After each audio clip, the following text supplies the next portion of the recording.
Na mwanafunzi wa kidato cha 3 shule ya upili ya Lesos kaunti ya Trans Nzoia anauguza majeraha ya risasi tumboni katika hospitali ya Wamalwa Kijana kufuatia makabiliano kati ya vijana wa Gen Z na wakazi ama polisi eneo la Matisi.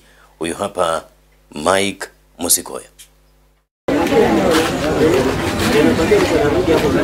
Mwanafunzi Abraham Masinde mwenye umri wa miaka 17 amelazimika kukabiliana na uchungu kutokana na jeraha la risasi, huku familia yake ikiongozwa na shangazie Josephine Masinde ikisalia na maswali ya vipi kijana huyu alivyojipata katika hali hii alipokuwa ametumwa kwenye duka. Wakati yenye alikuwa akitokea duka, sasa hao watu walikuwa wanapita na akawa amesimama kuangalia.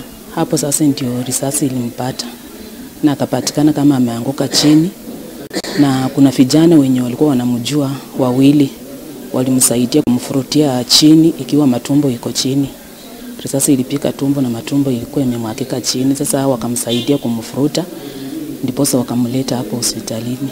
Tukio hili limemtia Josephine kiwewe licha binamuye kuendelea kupokea matibabu hospitalini, na kulingana naye hatima ya vijana sasa haijulikani kutokana na unyama wanaotendewa mikononi mwa maafisa wa polisi.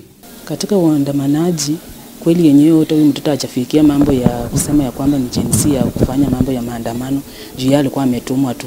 Sasa serikali kweli watu waangalilie watoto kama hao kufanywa vitu kama hii, na ni mtoto mdogo anaenda shule.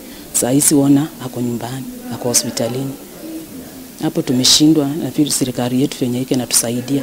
Tutakuwa tunaenda wapi? Watoto wetu wanaangamia wakiwa wachanga. Kijana huyu ni miongoni mwa zaidi ya watu 10 kaunti ya Trans Nzoia ambao walipokea matibabu hospitalini, wengi wao wakiwa vijana wanaodai kujeruhiwa licha kutoshiriki maandamano. Polisi vile walifika, hao ndio walitupatia gas, hao ndio walianza kutimisha vijana, na wengine na marungu, wengine na tia gas, hao ndio walitoa vijana mbio kabisa. Vijana hawakuwa na mambo yoyote, vijana jana walikuwa Matisi wametulia kabisa, walikuwa na amani. Na ndugu yetu fulani alikufa ndio wadogo. Dawes alikuwa anatoka kwa shughuli yake ya mazishi. Kuja kwa barabara tukapata barabara tu wameandamana maskari na watu wanakimbizana kwa barabara. Na walikuwa kwa junction pale sisi tunatokea. Akatupa nini tear gas, akatupa tear gas. Na alikuwa ananilenga direct kwa kichwa. Kwa bahati mbaya ikashika hapa hivi. Ikashika hata kichwa. Baadhi ya vijana waliojeruhiwa wanaitaka idara ya usalama kuwachukulia hatua kali maafisa wa polisi waliotekeleza unyama huo, kwani licha ya kufuata utaratibu wa kuripoti uhuni huo wameendelea kutumbukia pabaya. Kijana bila alipigwa, tulienda station kuchukua OB. Fika pale hivyo vijana wamefuata na askari wote. Ndio maana yeye ameumizwa. Sikusema mambo OB na tukaanza kupigwa. Mimi nami nikapigwa marungu. Mimi after that kuchukua uamuzi ya kwenda police station kwenda kuripoti haki yangu. Tukashikwa, nilikuwa na mwenzangu hapa, tukashikwa tukaweka ndani, na sasa tunashikwa tukipigwa marungu tukiingia ndani.